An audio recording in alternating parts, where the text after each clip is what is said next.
kapag kunwari nagkaroon ng ganong sitwasyon, kunwari sa tournament, na kaya mo siyang ipansi, kaya mo siyang lagyan ng magic?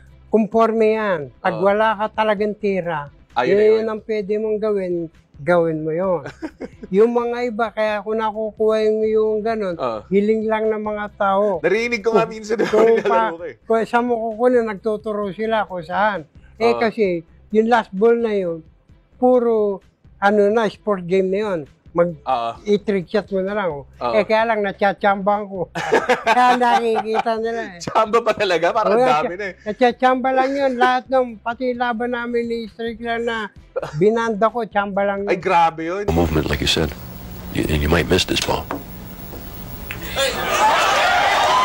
Oh, Steve! Oh, no! What a Look at Earl Strickland. Put the camera on Earl. Yeah, Earl's even clapping on that shot. Earl Strickland. I don't believe it. Sport fans, you have seen everything. Wow. Napakahirap bumanda ng para pumasok. Pwede mong tamahan, pero hindi paniguradong pasok. Pero minsan parang nakukumpara ko siya kunwari kapag pass break sa basketball tapos gagandahan mo yung dunk, di ba? Parang ganun yung nararamdaman ko kapag last ball mo na tapos nag-aano yung tao na para, i-call mo nga dun sa kabilang, bakit? Ano nararamdaman mo pag ganun yung feeling? Nakaka-excite? Hiling nila di okay yun.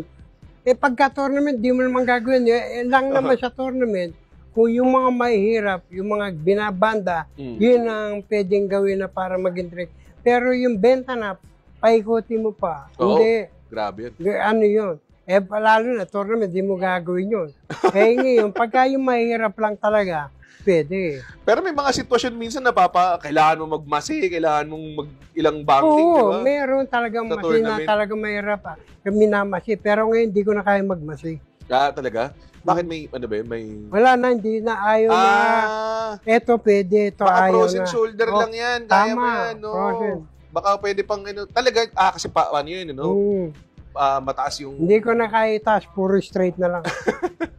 Marami pang, ano pang mga nagagawa nyo ngayon? Mga trick shot, mga ganyan? Wala na ako nagagawang trick shot kung hindi yung mga ikutan na lang ng mga bola, yung mga binabanda, yun na lang pwede. Pero yung mga invisible na lalaro mo yung pamato, hindi na magagawa.